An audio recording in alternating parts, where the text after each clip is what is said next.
Hi, this is Randal Schwartz, host of FLOSS Weekly. This week, Dan Lynch joins me. We're going to be chatting with Bradley Kuhn, who's been around the open source community, free software community for years. We're going to chat about licenses and all sorts of wonderful stuff. You're going to want to hear about this, so stay tuned.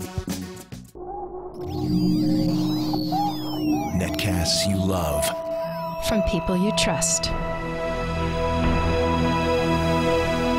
This is Twit. Bandwidth for FLOSS Weekly is provided by Cachefly at CACHEFLY.com.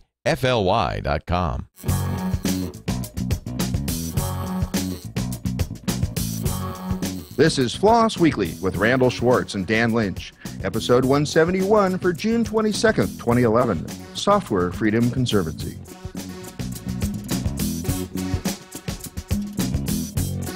This episode of FLOSS Weekly is brought to you by Netflix. Watch thousands of TV episodes and movies on your PC, Mac, iPad, iPhone, or TV instantly. All streamed directly to you, saving you time, money, and hassle. For your free 30-day trial, go to netflix.com/twit. It's time for FLOSS Weekly, the show about free, libre, open source software. I am your host, Randal Schwartz, back in the big chair. Well, whatever size chair this happens to be. I'm leading the show today again. I appreciate the opportunity to do this each and every week, or at least as often as I can get to do that. And, of course, it's such a big job that I can't do it all by myself, so I always have a co-host. And here's my co-host this week. Welcome back to the show, Dan Lynch. Hey, great to be here again. Very good, very good. And thank you for again agreeing to be co-host on the show. I know you could be anywhere else that you wanted to be, and here you are. And that doesn't even make any sense, but we're just going to keep going right on. I do want to actually say that we have a really great guest for today's show. I have known him for many, many years, originally through the Perl community as a programmer, but he's now moved on. Bradley Kuhn is our guest, and he's currently the director of the Software Freedom Conservancy. I also know about the Software Freedom Conservancy because it is the umbrella organization, a kind of an overseeing organization that allows software projects, small to medium-sized software projects, to not have to go through all their own paperwork to set up bank accounts and to set up nonprofit status if they want contributions and to take care of some of like the legal paperwork and stuff. That's a lot of work for a small organization if you're just a small group of developers. And so what Software Freedom Conservancy does is act as an umbrella to take care of all that. And it's going to be really great talking to Bradley Kuhn. I know I also want to get into some issues about licensing and how licenses work and maybe what his history is and stuff. So we'll have a lot of things to chat about. So I'm really looking forward to that.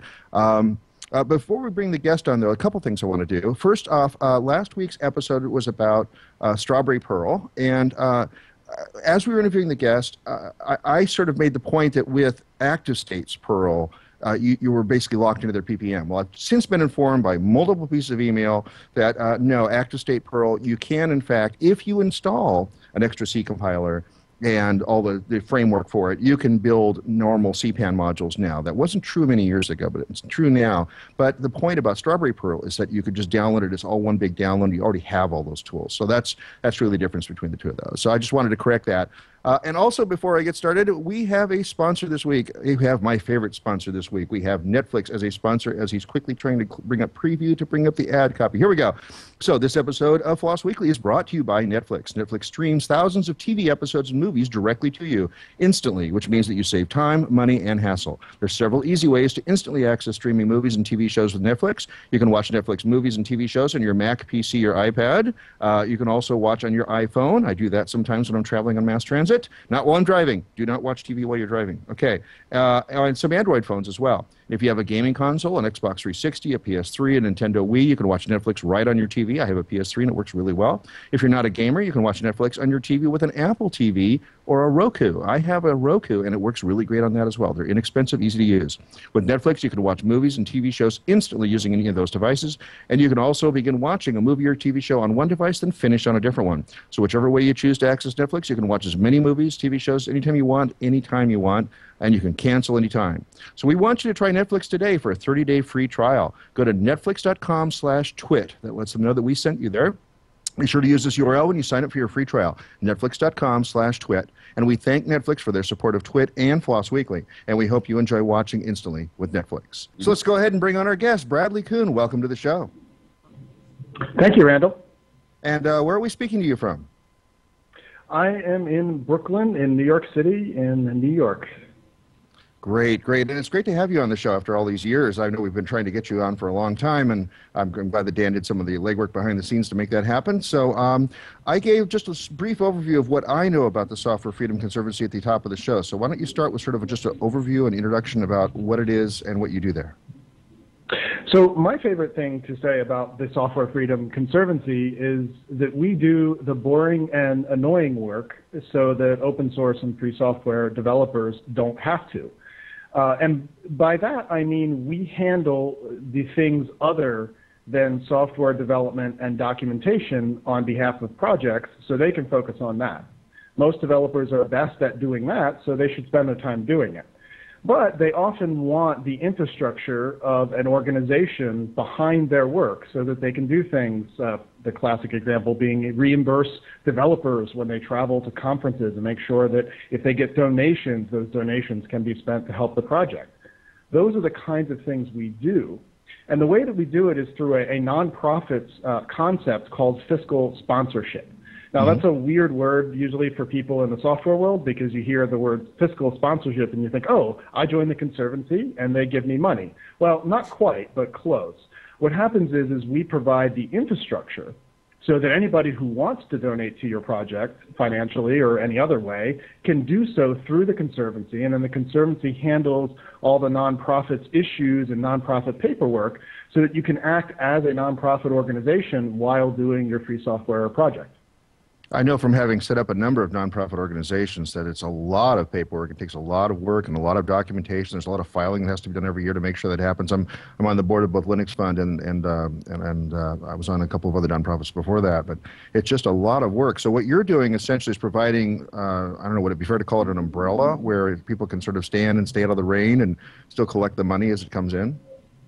Correct. Yeah, umbrella is another term. In fact, it's frequently used as a sort of a synonym to fiscal sponsorship. So we're an organization that's actually composed of all these projects. So we have just under 30 member projects now, and they become and many of them actually have been guests on FLOSS Weekly in the past. They come and join as part of the Conservancy. And they are basically what makes us up. We're made up by all these projects, and then we service their needs. And we have people can look on our website and see the list of services we provide. But basically, anything that a nonprofit might do for a free software or open source project, we do that for our projects. Now, what's the significance of actually being a nonprofit in terms of how the money flows? So there's a couple of advantages, and there's various different categories of nonprofits in the United States. And I'm going to focus on the United States because that's what I know best because I'm a U.S. citizen and I run a U.S. nonprofit. And I'm going to apologize before I start. This is going to get a little bit IRS geeky for folks, so I hope they won't turn off, but it won't go for very long. That's okay. You're the expert. That's why we're asking you. Yeah, there are a number of different types of nonprofits that you can create in the U.S., and you're incorporated in whatever state or commonwealth you're in usually. So obviously, since we're in New York, we're incorporated in New York. So we're a nonprofit in the state of New York. And then you apply for your federal status. And there are a couple of different types of federal statuses that you can get. There's, for example, one that we're not, which is the 501c6, and that's a trade association. If people know the Linux Foundation is an example of a trade association where a bunch of businesses get together and say, we have a common business interest. The Conservancy, by contrast, is a 501c3 organization. And that's the same status that you get if you're an educational organization, like universities are 501c3s and so forth. And it's sort of the best status you can get at the federal level. Two things are true when you have 501c3 status. First of all, you pay absolutely no federal taxes whatsoever as an organization. Second of all, people who donate to you in the U.S. Are usually eligible to deduct those donations on their Schedule A when they file a 1040 each year. So by being a 501c3, we allow people to, our free software member projects, to accept donations that are tax deductible in the U.S. for their donors, which is a big benefit. It's very hard to get donations if your donations are tax deductible because a lot of people choose their giving based on, well, at the end of the year, I look at my taxes and say, well, if I give $1,000 away this year, my taxes will be this much less, so I'll give that much to various nonprofits. But they have to, in the U.S., be 501c3s. So that's why we have that specific status, one of the many reasons why we have that specific status for Conservancy. Now, so taking donations and distributing them, do you have restrictions then about the way you can distribute the money through to the organization, or does the organization sort of figure out what to do with it? There are some restrictions, but they're relatively benign, and they sort of are the obvious restrictions you would expect. First of all, we have to give the money away fitting with the IRS rules for 501c3 status, and that's pretty broad, as it turns out, because that's decided by what you filed. I'm sorry about the IRS geekiness. You can sort of ignore the numbers and just keep listening. You file this thing called a Form 1023, and that's your application that says, this is what my organization is going to be doing for the world to make the world a better place. Because a 501c3 organization, its job is to service the public good and make the world a better place. That's why the government allows it to get away with paying no taxes and receiving tax-deductible donations, because it's advancing the public good. So Conservancy's mission, I'm paraphrasing it, but it's this general sense of to advance open source and free software available for the public and to the public's general good. So anything you're doing in your project that fits that mission, which pretty much it's hard to do anything in an open source and free software project that's not doing that, we can help fund and help the projects raise money for. So to make this a little more concrete, suppose somebody wanted to donate the $100 a month that it takes to run the squeak.org servers. They could come, because Squeak is a project underneath the SFC, they could come to and donate to the SFC, get their tax deduction for it as appropriate, and then we could spend it on the Squeak board. We could spend it on the $100 a month it takes to run our server. Absolutely, and somebody should tell me if you guys have some money there. So you should tell me if somebody's paying out of pocket for that $100 a month. We could certainly be using the Squeak funds now for that. I don't know if that was a hypothetical example or not. But it's actually real. We're about to switch servers, so yes, we are going to have an actual expense. So this is good to know. Hey, look, here I'm chatting with the guy who's helping me run the Squeaks. That's great. Yeah, and just to clarify for people, we should note that, and this will actually be an interesting transition to talk about like how the details work in Conservancy. So each member project, we form an agreement, a formal agreement with that project to make it part of our organization. And I'll talk in a minute about why it's so important to do it that way. But as part of that agreement, the leadership and people who are in charge of that particular project are named, and the process by which they are appointed, elected, whatever, is also named in that agreement. And the reason Randal and I are sort of off on the side road talking about Squeak is because Randal's actually a member of that group of people who are the leadership for Squeak, which is in turn a member project of Conservancy. Exactly. So we have this. We have this relationship. Then the Squeak leaders, of which I'm one of the 7, have this relationship then with you guys at the SFC to be able to gather funds. What else does the SFC do besides manage this money flow? Well, it's actually one of the main things we were founded for initially. We've expanded our service plan as we've grown. We've expanded what we're able to do for projects. But the main initial thing that we formed for, and this relates to what I was saying about why we make this formal agreement, was to extend, and this is where the umbrella part really comes in, liability protection to developers of open source and free software. So when you're sitting there hacking on your code and making it better, there's all sorts of things that can go wrong. They're not a huge risk, but the risk exists. For example, you could implement an algorithm that turns out to be patented. And of course, because the United States Patent Office very horribly grants patents on software, which ought to be abolished, but in the meantime, it's possible that someone could patent the software or already have patented the algorithms you're putting into your software. And then you're liable for things like patent infringement. That's pretty scary for developers. Now, it's fortunate that individual free software developers, notwithstanding the codec space, which is a complicated space, generally don't get aggressive attacks from software patent holders, but they could. By joining Conservancy, what happens is the liability protection of Conservancy extends to you when you're acting as an agent of the project. So when you're actually committing code, well, I know you don't commit in Squeak because you got your whole environment there, but most people think is when you're committing code to the project, you're acting on behalf of that project. And the liability protection of Conservancy then extends to you. So if you implement an algorithm that somebody comes along and says is patented and then tries to sue you, you would say, well, I'm working on Squeak. I'm a member. Squeak is a member of the Software Freedom Conservancy. The place you have to sue is Conservancy, and then it's my problem. And that's by design. We want it to be the nonprofit's problem.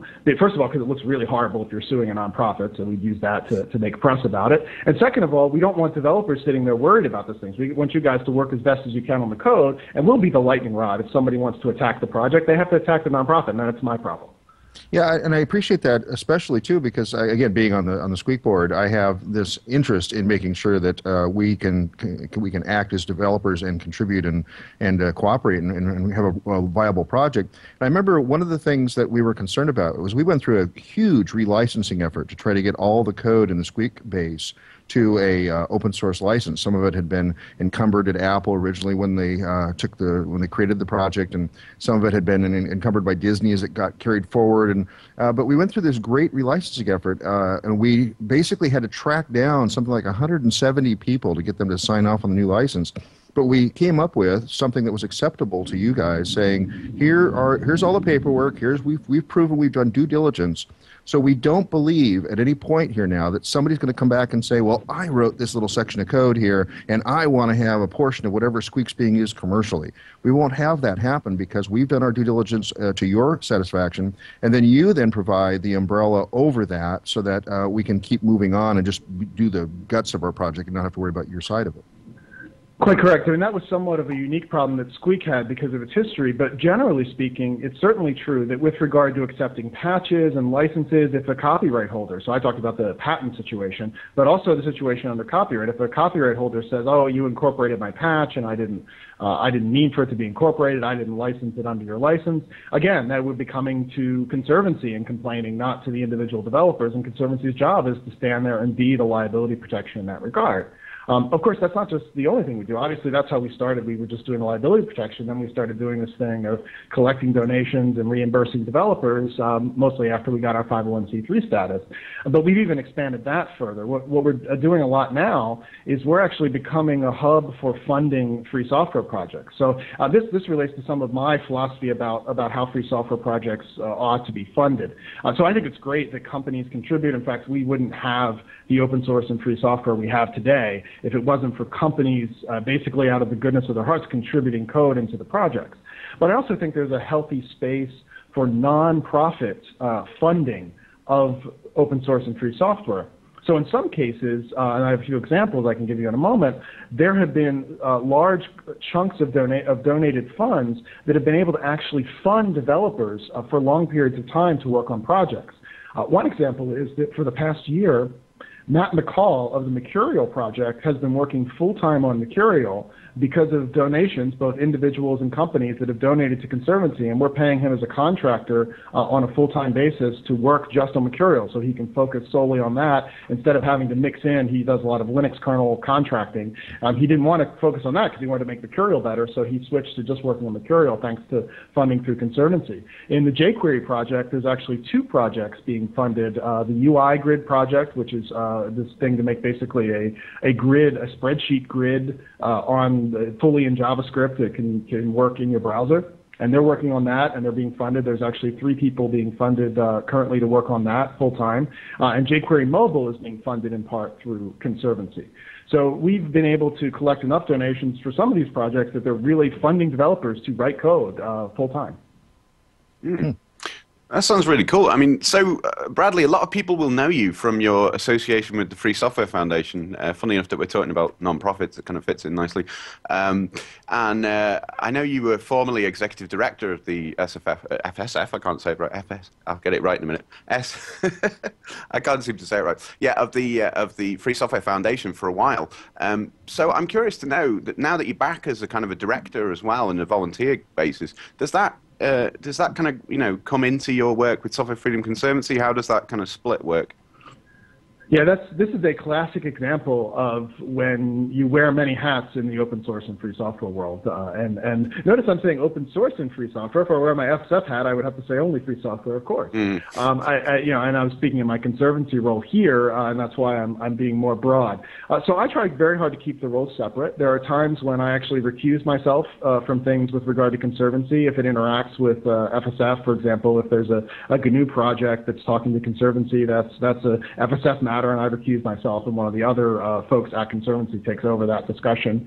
So I try to keep the roles very separate. I think the thing that FSF does for Conservancy that's really helpful is it defines a good license list. So one of Conservancy's requirements for joining is that you have a license that's both on FSF's list of free software licenses and on OSI's list of open source licenses. So your license has to appear on both to become a member of Conservancy. So that's an example where FSF's sort of laying groundwork that we can use. But Conservancy is a very different organization, so I don't feel the roles are in conflict at all. Conservancy is really focused on the sort of hands-on getting funding, getting organizational resources to developers so that they can do their work, and FSF is much more of an advocacy organization. They have a policy issue and a set of issues they're advocating on. So that's how I separate out the two roles when I'm thinking about it, because Conservancy is so much more hands-on, it's much easier to separate out.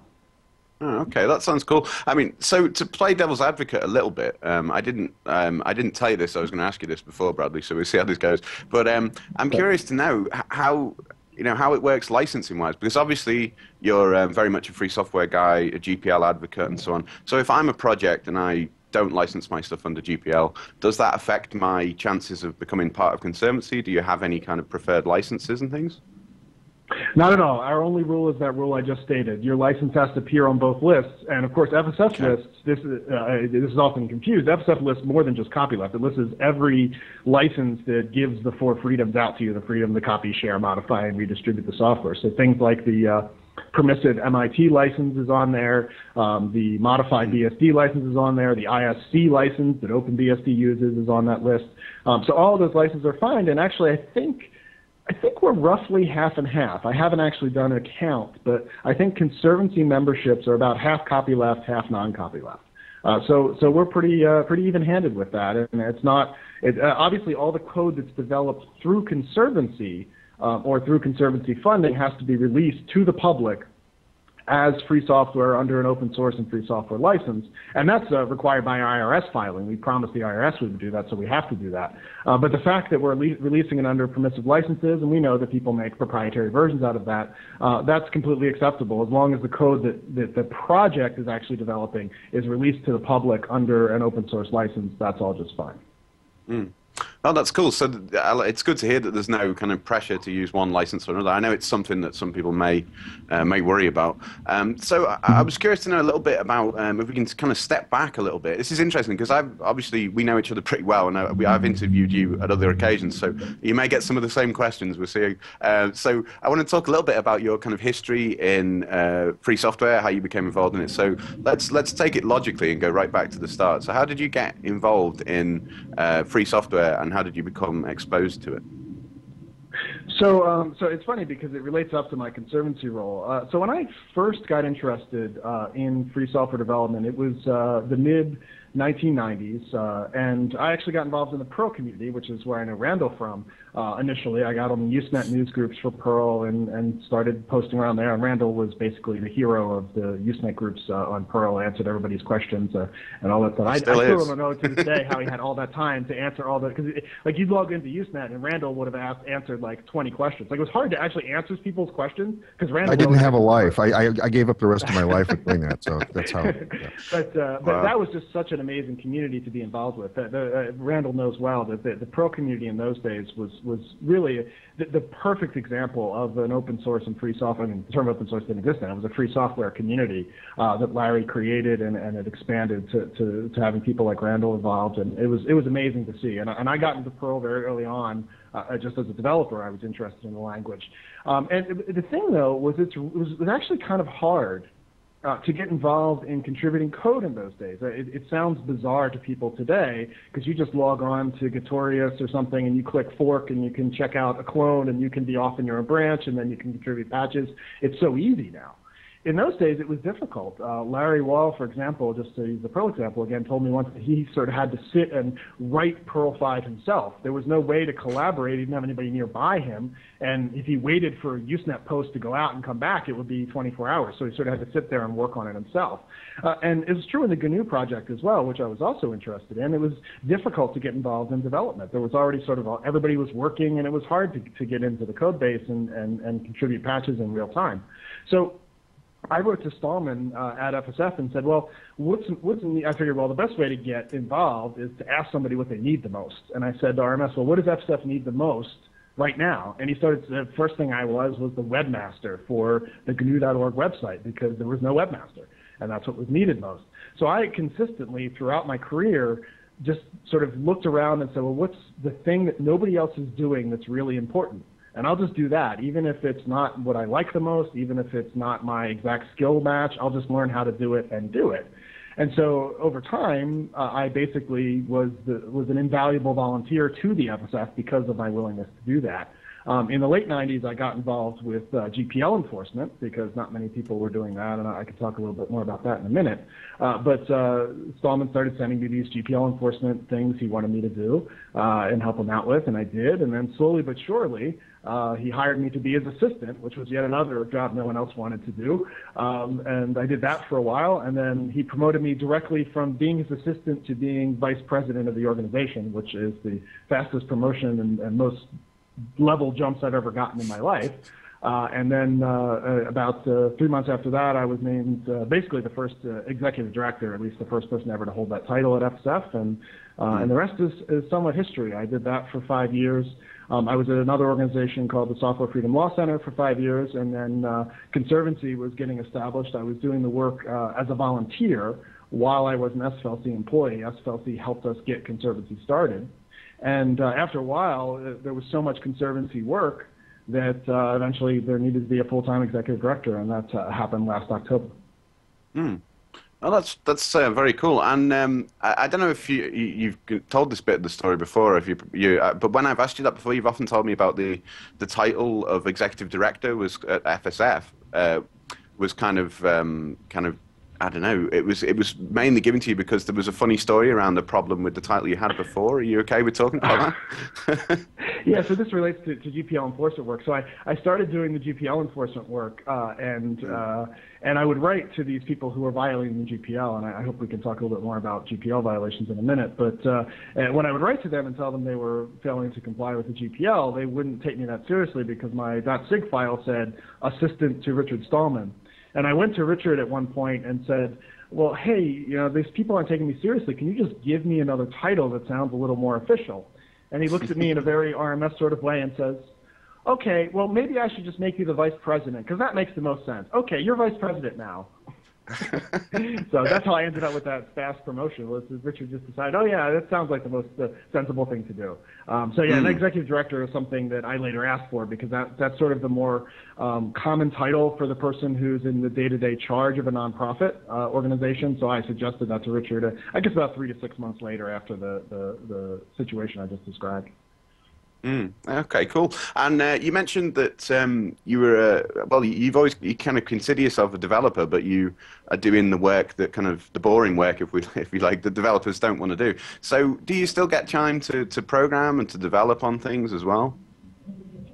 Not really at all, unfortunately. Sometimes on the weekends I get some time. It's something that it's probably the biggest lament of my life that I haven't spent as much time writing code as I wish I would have. I have a master's degree in computer science. I've written various patches for Perl, for BusyBox, for a lot of different free software programs, but I've never been a core developer very much on one. I did spend some time, actually that's not true, I did spend some time as a core developer on a program called PokerSource, which is a online poker system written completely in Python and released as free software.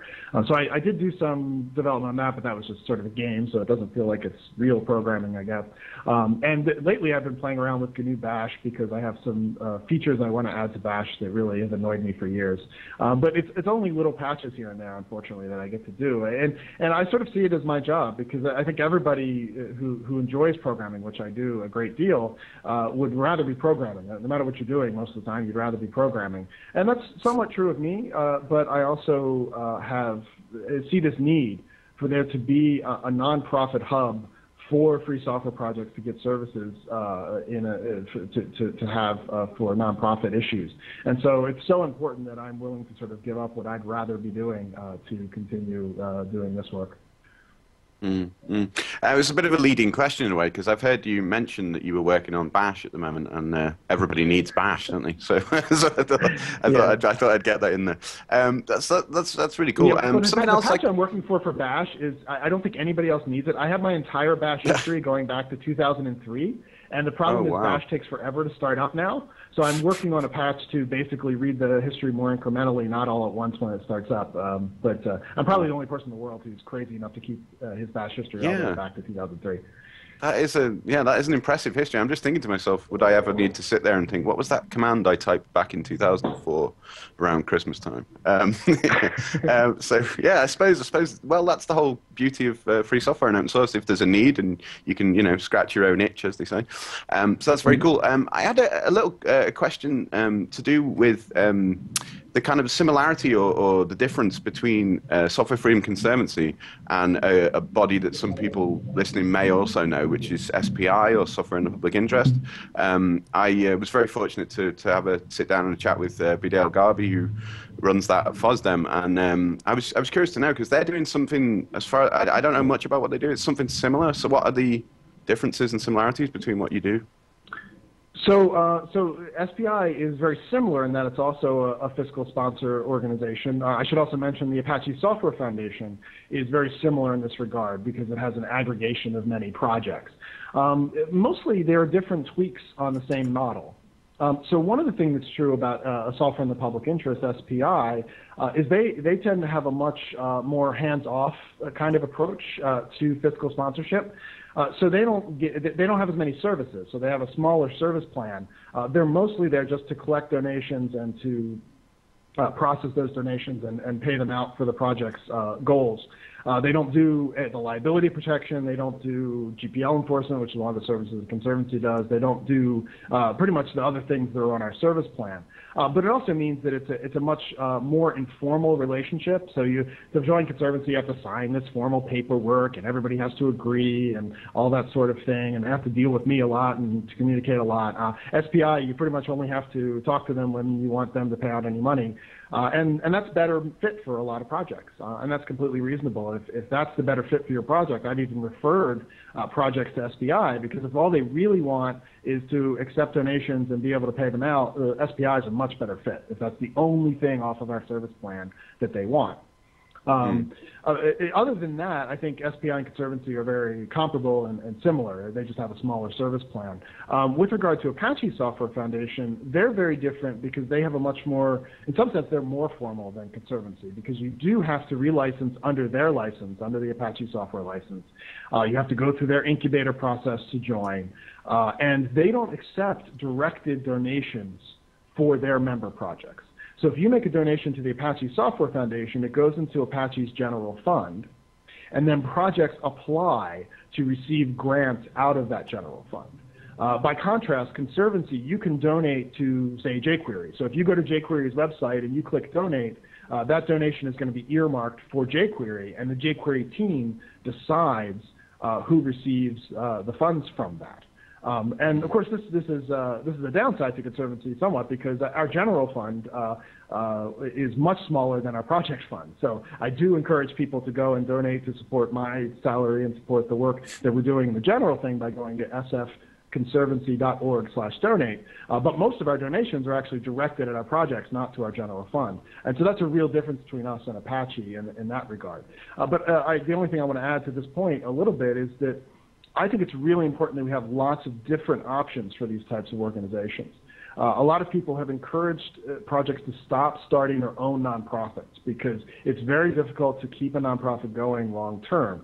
But there are a number of fiscal sponsorship options out there. We've just talked about 3 of them, and there are a few others too. And people should look into those options and consider them before starting their own organization. And each of these organizations has a tweak on it.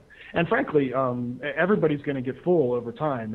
I have 30 applications pending at Conservancy now for projects. I hope to accept between 10 and 15 of them this year before the end of the year. But once we get to that point, we're going to have to start thinking about, can we grow any further, and how do we fund staffers if we do grow further. So I think having lots of options means that people can apply multiple places. I actually often encourage projects to apply to Conservancy and SPI and Apache all at the same time, and just say apply to all of them, see which one you like the best once you're accepted, and which ones are accepted not. Sort of like going to college, you just apply to a bunch and see how it works out, and then decide which one you want. So I think that's a real value to have multiple organizations like this.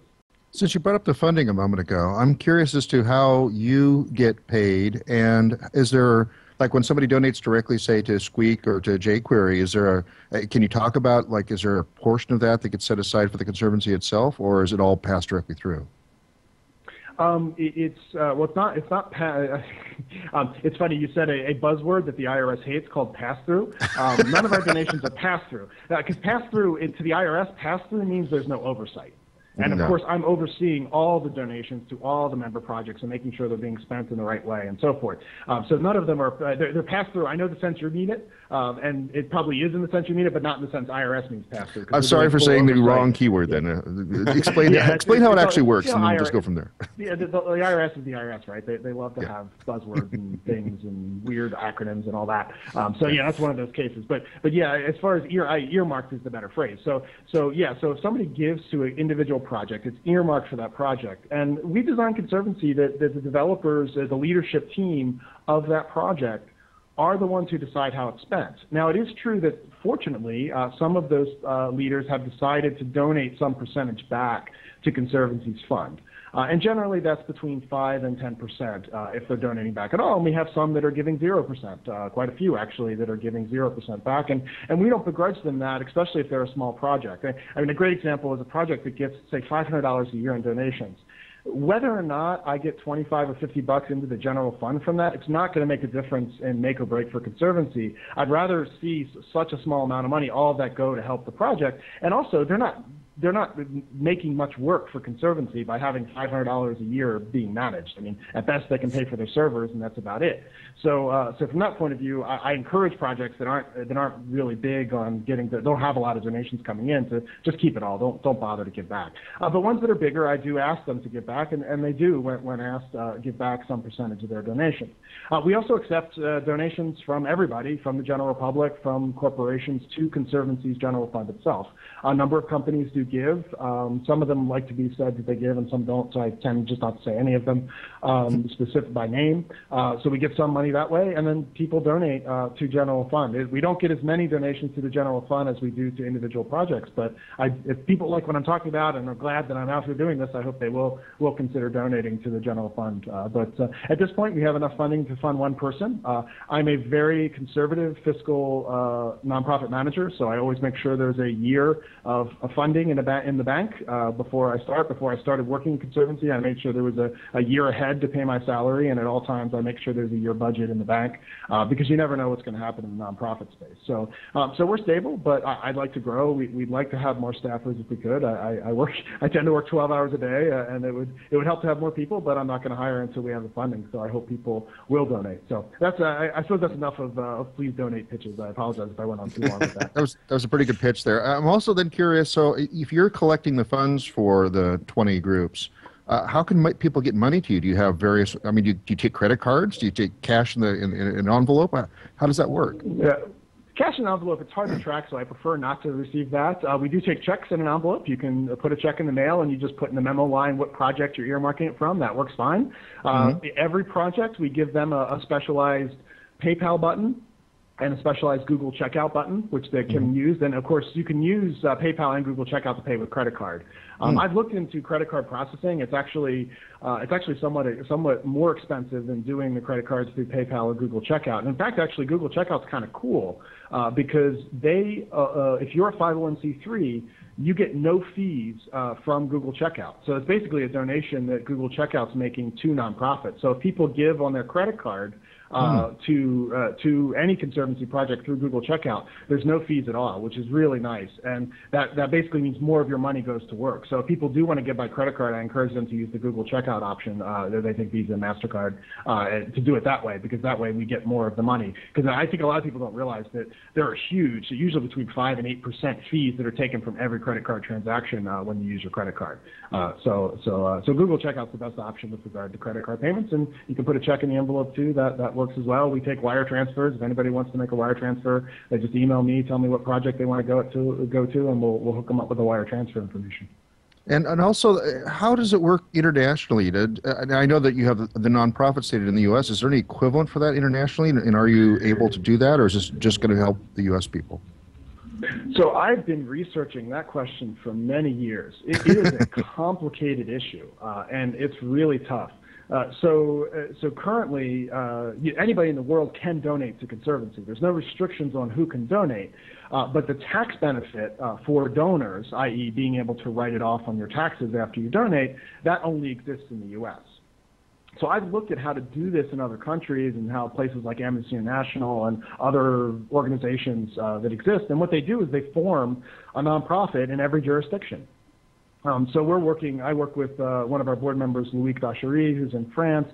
He and I are looking into how to set up a conservancy in France. We initially thought that if you set it up anywhere in the EU, you could have tax-deductible nations throughout the EU. As it turned out, our lawyer unfortunately told us, our EU lawyer told us that wasn't true. So it's actually really hard to do that. So long-term, I want to do it for Conservancy. We have a lot of developers and donors and member projects in Europe. I'd like to be able to take tax-deductible donations in Europe, and hopefully we'll get there, but it's a really tough problem. In the meantime, people can donate to the U.S. organization from Europe, and then the only downside is that they don't get the tax deduction from it. And corporations don't get any kind of tax deduction. I mean, they get the sort of just general having funded somebody deduction, and it wouldn't make any difference whether it's a 501c3 or not, right? It basically doesn't matter. Technically speaking, I think, I'm not absolutely sure, but I think that companies can do that. They never do because it's tax deductible as a business expense for them anyway. Right. So, because when you're a company, you can just pay your business expenses, and you don't pay taxes on it. You pay tax on your net, not your gross. So they just net it out when they make a donation. So they never really actually look into taking advantage of it to being a charity. Companies tend to like it though because it looks much better. If you say, "Look at this charitable giving our company has done," that looks a lot better than we paid for some advertising. So many times when companies donate to nonprofit related to free software projects, it's primarily an advertising thing, or they're trying to say, "Hey, look, we support these guys," and to get their name out there in that community because they sell services around that code base. But it looks a lot better if it's characterized as a charitable contribution to the public rather than advertising, right? Being able to stand up at a conference and said, "We gave a charitable contribution to the FUBAR project," that sounds a lot better than "We paid to advertise here so that we could say our name." So I think companies do like it that we're a nonprofit, and I've had companies say, "Hey, this is great. We want to be able to say we made a charitable donation." I think also being a nonprofit in the U.S. would mean that if someone has a corporate policy that they'll match funds or something to donations to nonprofits, you'd certainly be available on the list, whereas, say, Walmart wouldn't necessarily be someplace that they could pay with a matching donation. Right. In fact, we do. I get these things in the mail all the time from this place called Easy Match, which is a sort of aggregator of that. And lots of companies do have us on their list. And if people are donating to any member project of Conservancy, I hope they will make sure to ask at their companies. And I think this is generally true if you're giving to nonprofits. You should always ask at your company and say, "Do you have a matching program? And here's the nonprofit I'm giving to. I want it on the list." From my side, as an administrator of a nonprofit, I just fill out a form and send them a copy of our 501c3 paperwork, and then we're on the list. But you can't get on those lists if an employee doesn't ask. So yeah. I hope everybody out there listening who's an employee and wants to give to any nonprofit, not just Conservancy, but anyone out there that's in the free software and open source world, they should ask their employer to get it on the list and see if there's a matching program. And before I skip over this, what's the SFLC and how does that relate to the SFC? So the SFLC is a different organization. I used to actually work there. I worked there for 5 years. It's an organization that provides legal services to open source and free software projects. And one of the things that happened when I was at SFLC was we discovered that projects didn't just need legal advice. They also needed this organizational infrastructure. They needed the liability protection, all these other things we've been talking about. And so we launched Conservancy as a separate organization to do that. And then for a while, I was sort of funded by SFLC to work some on Conservancy. After a while, there wasn't room in the schedule and the budget to do that, so I was just doing it as a volunteer. And then it just grew large enough that it needed a full-time person. So I left SFLC to be a Conservancy. So that's how it sort of came to be. And we had a relationship through me, basically, because I was an employee at SFLC when Conservancy was started. But now we've always been a fully independent, separate organization by design. But now I'm actually an employee of Conservancy working full-time just on Conservancy's issues. And can you or do you want to talk about the recent personnel change at SFLC? I have no. I'm actually very glad that Karen Sandler is working for the GNOME Foundation because I think she'll be an excellent executive director and she's a personal friend of mine. I have no information now of how that impacts SFLC because I haven't worked there since September 2010, so I just don't know what's the internals of SFLC anymore. Okay, just wanted to bring that up there.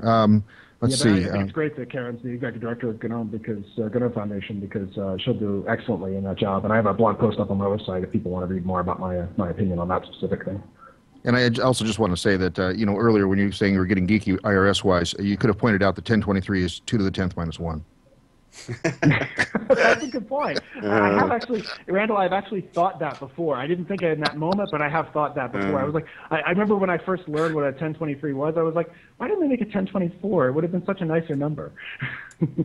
And so just quickly, while we're talking about the situation with the GNOME Foundation and so on, so Karen Sandler, who we just talked about, was working for SFLC, is now to become the new executive director. And I just wanted to mention something that I happen to know about the process, which is you're on the advisory board, Bradley, and you actually very responsibly, resigned as soon as you found out that Karen, not resigned, that's not the right word, you know what I mean? Once Karen's name was in the frame, you kind of backed away because you didn't want to be accused of conflict of interest, is that right?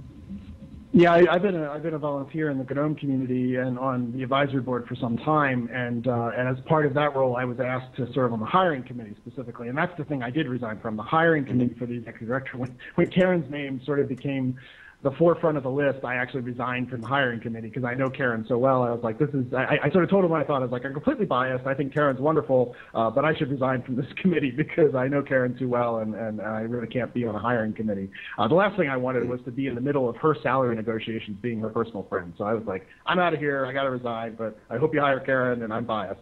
And then left it at that. But yeah, so I think it's great. I think it's great for GNOME Foundation, and it's true in a lot of nonprofits. People move around. I mean, I was at FSF for many years, for example, and moved on. People like to do new things, and staying in the nonprofit space is really what's important. And that's why I'm very glad to have worked in the nonprofit area since 1998. And I don't know where I'll always be. I'm planning to stay at Conservancy for at least 5 to 10 years, but assuming we can keep it going. But long term, I'm always going to be in the nonprofit space no matter what I'm doing because I just really believe that nonprofit activity is important in the free software world. We need lots of commercial activity, which there is, and lots of your guests talk about the sort of the commercial models of open source. But from my point of view, there should be a healthy not-for-profit aspect to open source and free software. And something that I know is very important to you that we've talked about a lot between ourselves is the GPL enforcement stuff that you've done. And you mentioned it briefly before and said that you wanted to talk a bit more about that. So can you tell us a little bit about what you've been involved in, and have there been any successes and so on? Oh, I was so waiting for you to ask that. So I've been involved with GPL enforcement, as I mentioned earlier, since my early days at FSF.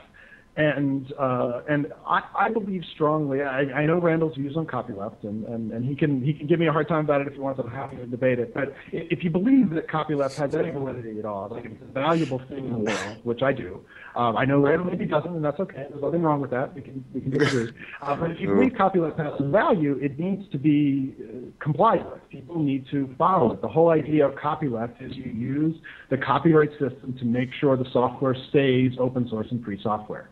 And I've always believed that, and because I'm a fan of copyleft. So for the Conservancy member projects that are copylefted, which is not all of them, it's probably more like half, Conservancy does offer GPL enforcement services to the project, mainly because I'm involved with Conservancy and I have so much experience doing GPL enforcement is really what makes that possible.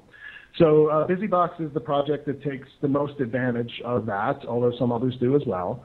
And we've done a very large amount of BusyBox copyright enforcement, GPL enforcement through Conservancy. So we're currently in litigation against a number of GPL violators, and people can go and read on. There's a thing called PACER, which has all the proceedings of public court cases. My lawyers always tell me never comment on ongoing litigation, so I won't comment in detail on that litigation. But that's one example of sort of the worst case of GPL enforcement that we do file lawsuits. But most GPL enforcement is actually really a friendly conversation between us and the folks who are violating. I see it as an education opportunity to explain to them what the requirements are. The reason there are so many violations, specifically on BusyBox, is a lot of embedded systems companies don't even realize that they've got GPL software, Linux and BusyBox and all this other stuff in their firmwares. And so I treat it as an education process to explain to them, look, you've got this stuff. The requirements aren't onerous. All you got to do is get the source code to the users and make sure they can compile and install it. It's not that hard. And that's the education thing that I go through in GPL enforcement. And I think it's really important because I think the whole idea of copyleft is to make sure that when somebody goes to some big box store and buys a wireless router or buys any product at all that has GPL software in it, the GPL assures you that you are allowed to modify it and install modified versions. And we want to make sure people are able to do that. Mm-hmm. Very cool. So, I mean, the whole thing I mentioned there before about have there been any successes, and you mentioned BusyBox and so on. That case is that case still ongoing? There were a lot of different electronics manufacturers, Yep, there were mentioned in that. We filed litigation against 14. I think I can probably was on the public proceedings. So there are 2 left, and we settled with them, and that's usually what happens in GPL enforcement cases. We come to an agreement whereby they're going to comply with the license. When people learn what we really want, beyond any other thing we're asking for, is just to comply with the license and do what the GPL says. If they're able to, they do it. And once we can help them get into compliance, they do. The reason it sometimes takes a very long time is you sometimes have like 3 levels of upstreams. So what happens is somebody actually ships the product in the U.S. They bought it from some party who's probably in Taiwan, who sometimes bought the software from a third party, fourth party really, who gave them the firmware, which they then put into the device, which they then sold to the company in the U.S., which then distributes in the U.S. The most common answer I get when I inform the last company in the chain, hey, you're violating the GPL, it's the software license, they say, well, I don't have any software in my product, it's a hardware product. I say, well, there's some software in there, it's a firmware. And we have to chase it back through those chains of distribution. And that's what takes time, is getting the communication path, which sometimes has a language barrier involved, because you're talking to folks in Taiwan many times.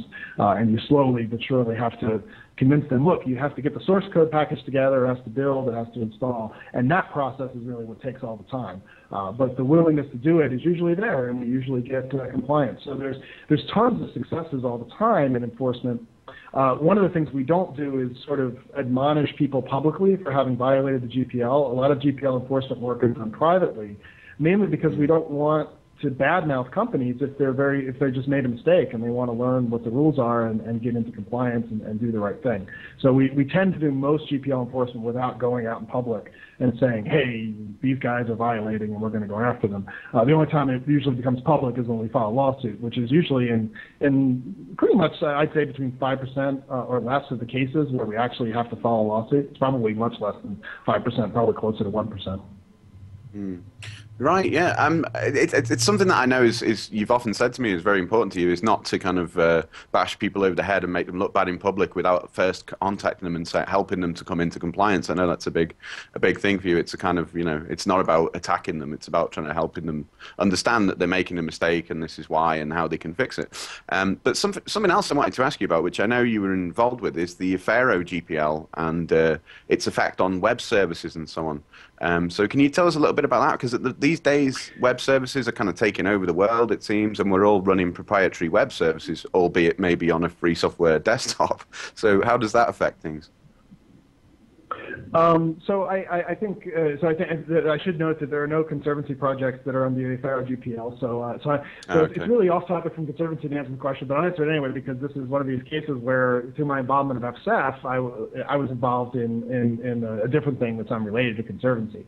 Yeah, I did invent the idea of the Affero clause back in 2002.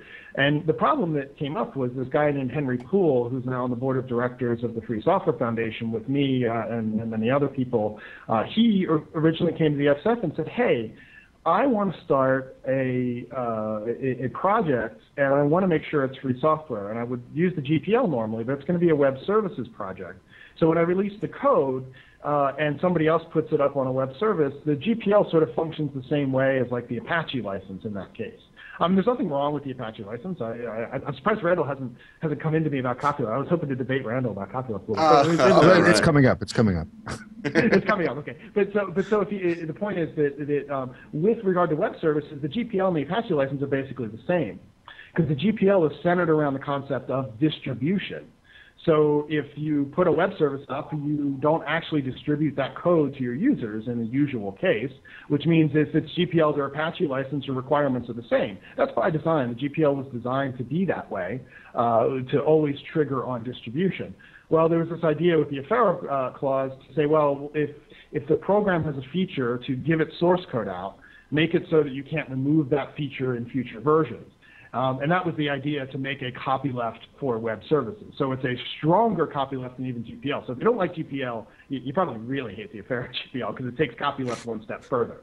And because of that nature of taking copyleft even a step further, the FSF, I think, wisely, although I disagree with it, wisely decided to leave it out of the actual GPL, so it didn't put the Affero clause into the GPL itself. It's a fully separate license. So if you like that extra copyleft, you can choose the Affero GPL and you can get the web services copyleft.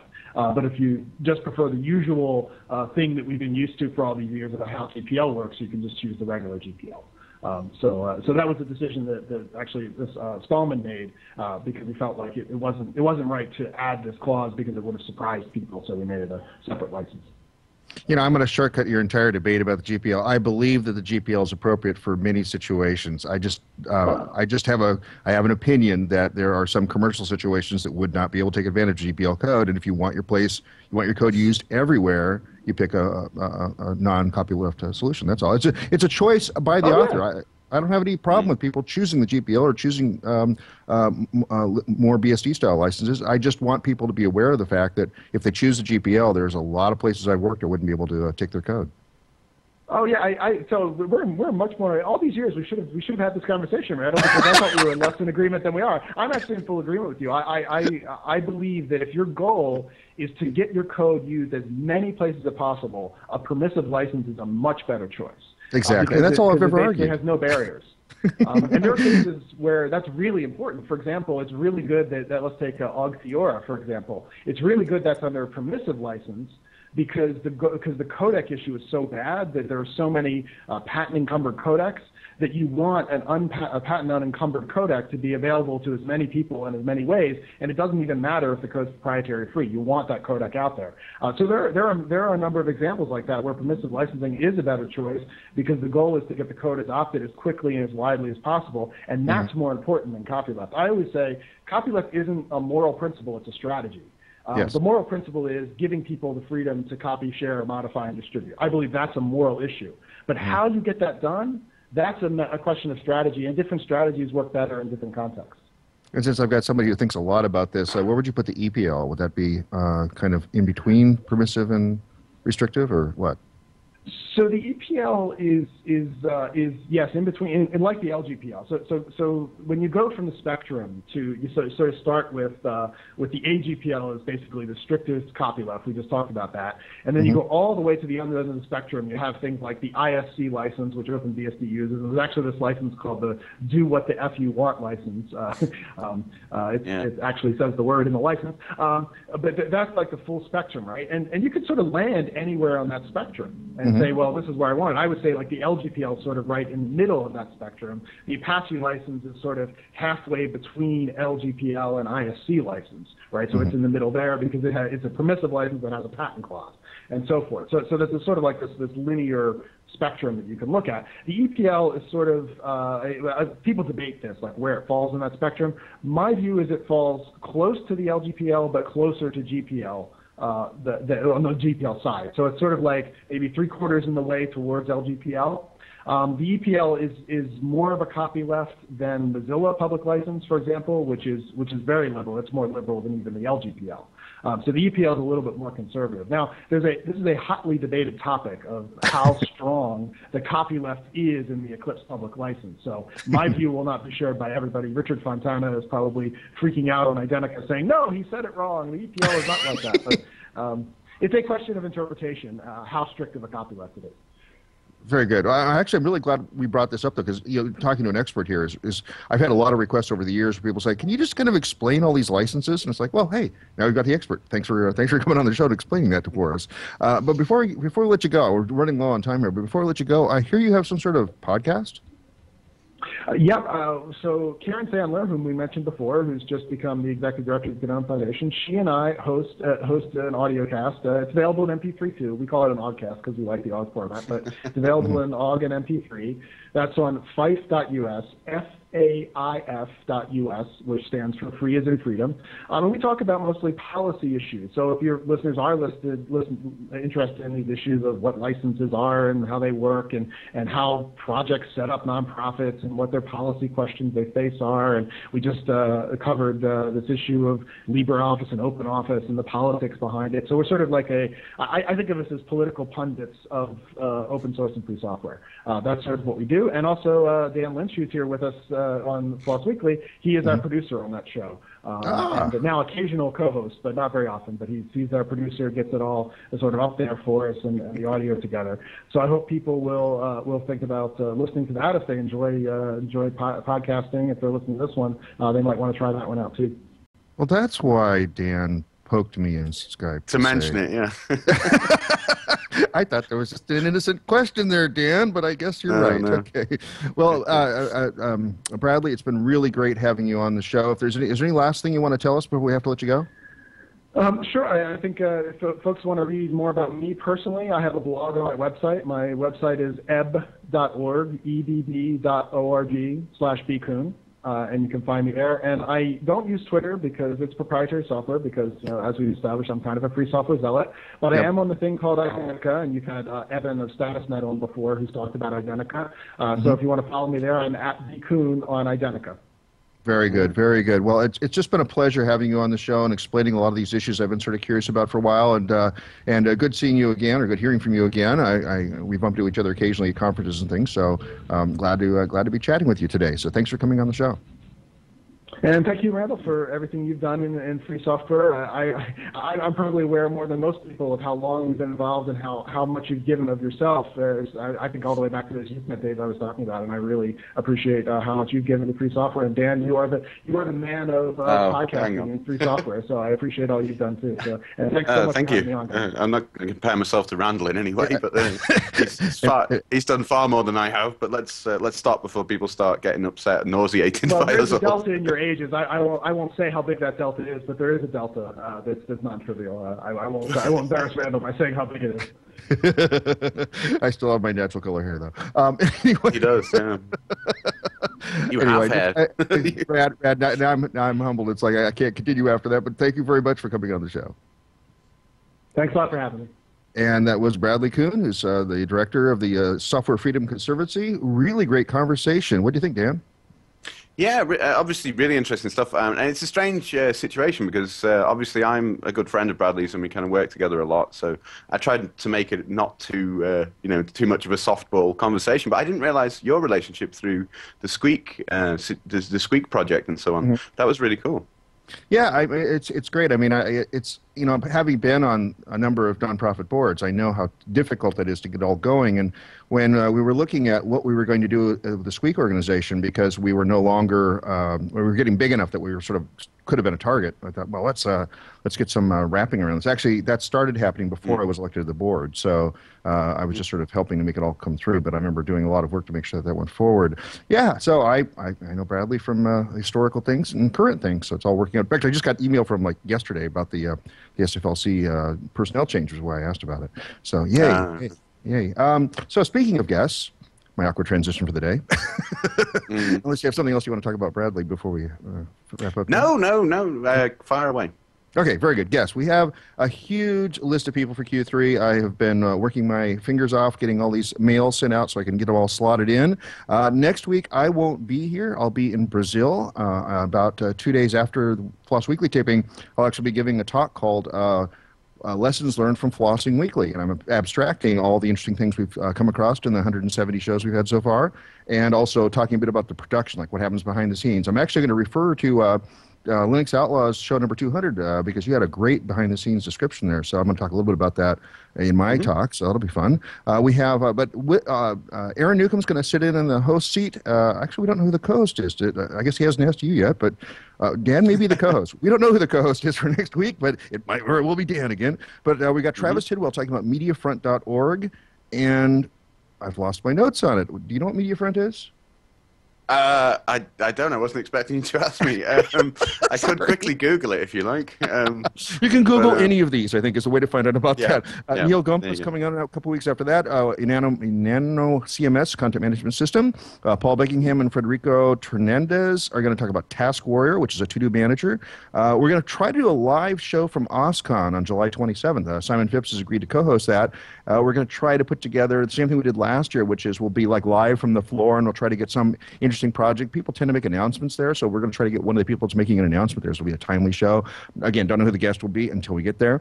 Colin Percival is going to talk to us about FreeBSD on EC2 Cloud, and also about TarSnap, which is a great backup solution, and the open source software uses for that. Perry McDowell will join us to talk about Delta 3D, which is a reality engine. So it's got all the visuals and all the mechanics, and lets you do some really, really fancy stuff. It came out of the military, actually, because they had to write all these big simulations for doing war games and stuff. Chris Shuneman. What I need to do when I write these people is say, how do you pronounce your name? And I need to get back the pronunciation of everybody's names. Sorry about that. If I'm mangling your name and you're an upcoming guest, I apologize in advance. He's going to talk to us about Synergy, which is a program that lets you take one set of mice and keyboard, one set of mouse, one mouse, one keyboard, and run multiple machines. You're just going to drag your mouse the way you want to go, and it pops over onto the other machine. Cross-platform, too. Pretty amazing stuff. Brian Call, Leif Hedstrom are going to talk to us about the Apache Traffic Server, formerly developed at Yahoo, now part of the Apache project. Really high-performance proxy server with all sorts of really cool stuff going in between that. Adam Armstrong is going to talk to us about Observium, which is a network management tool, be able to check all the things that are happening on your network. Thomas Muros, LibCloud, the whole virtualization stuff, making sure that you can run your stuff in the clouds easily. Chris Moore, PCBSD, that's the version of FreeBSD that has a sort of a user-friendly installer and installs a lot of things you need for a desktop version of FreeBSD. Jonathan Ellis, just added to the list, I believe. Cassandra, the NoSQL solution that is part of being used by some very large organizations. Jeffrey Thalhammer rounds out Q3 with Perl Critic, which is kind of a lint for Perl. Let you you get to observe all the things that are kind of wrong with your code, at least the things that can be detected at compile time by staring at the code. A little bit better than Perl warnings do directly. And so we've got all those people, a lot of more people on the list as well. If you go to twit.tv/floss, you can see the link from there of the people we're trying to schedule in there. If you know someone, if you know a project or a personality like we have had in the past, and they aren't on the list, have the project leader or the person email me. I will add them to the list and start offering them slots once we open up our Q4 slots. I'm probably going to start booking Q4 in about a month, so there won't be any new additions to the active list for then, but that's just how the show works. Let's see. So as I said a moment ago, I am going to be at FISLA, which is the big open source convention, about 5,000, 6,000 attendees, next week, and I'll be giving this talk on things learned from that I've done from the Flossing show. I'm also going to be at OSCON in July, as I said there. I'm actually teaching a 3-hour Perl class there. There's still room available, I understand. So if you want to know everything there is to learning Perl in 3 hours, come to the class. It'll be a lot of fun. And also be hanging out there looking for more Floss Weekly guests and just to hang out and have fun and have at the party. And you can follow me on Twitter. I am on Twitter at Merlin, M-E-R-L-Y-N. Oh, speaking of Twitter and Identica, and Posterous at that, we have set up a few weeks ago, I think we mentioned this once already, but we set up a few weeks ago a separate Twitter and Identica feed for Floss Weekly. So you can subscribe directly to Floss Weekly. You don't have to subscribe to my Twitter handle, and I've actually lost about 70 people because of this, but you don't have to subscribe to me because if you don't want to hear about my Foursquare check-ins or what I had for lunch or see my stupid things I'm doing with Toon Paint or whatever, that's fine. You don't have to listen to any of that stuff. Some people find it amusing, but that's okay. I know 70 people apparently didn't because they subscribed directly to Floss Weekly. Well, that's fine with me. And it's also set up in such a way that even when I have one of my other hosts take care of the show, when they post to the Posters blog, it posts automatically to both the Identica and Twitter. So whenever we have an announcement we're making about Floss Weekly, that's where you're going to hear about it first. So lots of stuff there. I think I've got through my list. Dan, what do you want to plug today? Yeah, I was just going to say quickly about the Posterous, I think it is, that I posted to it yesterday, and it works great. So, you know, when you were saying about other hosts doing it. But, yeah, the main thing I want to mention, you've been talking a bit about events. So you're off to Brazil, and obviously OzCon's coming up. I've mentioned this before, but we're running an event in the UK. It's going to be the biggest open source and Linux event in the UK. It's called OGG Camp, and that's OGG Camp. And it's going to be in August, on 13th and 14th of August. It's in Farnham, which is in Surrey. Down nearer to London than I am, anyway. And it's free to get in, and you just need to sign up via Eventbrite, so we have an idea of how many people are coming, and we don't end up with 5,000 people and 200 sandwiches and a lot of angry people and, you know, things like that. Yeah, go and find out more at oggcamp.org. That's OGGCAMP.org, and you can find a link there to how to sign up and find a bit about who's going to be talking and what's going on. And if you've got an idea for a talk or a project or anything that you're involved in, that you want to get some ideas on, maybe run a session on it, we have a bar camp, you know, it's a bar camp kind of thing as well, so you can come along and talk about what you're up to and maybe get some information from there. We've actually had some projects started and some actual you know, open source projects that have started from people who've met at previous OGG camps, which I'm really, really proud of, that they kind of got talking over beer or whatever and said, hey, we should start a project to do this, and now there is some software out there that wouldn't have existed otherwise, so go and check that out. And that's enough of a plug for that, I think. And then if you want to find out anything about what I've been up to, like recently I went to the Red Hat Summit in Dublin and met the CEO, Jim Whitehurst, interviewed him, so you can find out more about that on Linux Outlaws and hear the interview and so on. You can head to danlynch.org, and you'll find my Twitter and Identica and everything on there. Very good, very good. Again, and I also want to recommend highly, I listen to Linux Outlaws every week, and you guys do a great job putting the show together to, you and Fab, putting the show together to get some great interviews and also just really timely news. This show, Floss Weekly, I don't want to turn into a news show. It's more of a magazine show, so we're just doing a single interview every time, and I want these to have like nice back catalogs so people can go back and listen to various topics that are timeless. You guys do all the timely news, and thank God for taking that off of my hands so I don't have to do it. Well, no problem, and I appreciate your support. It's always great. Absolutely, absolutely. Well, I'm hearing a little music come up, so that must mean it's about time for the end of the show, so we'll see you all again next time on Floss Weekly.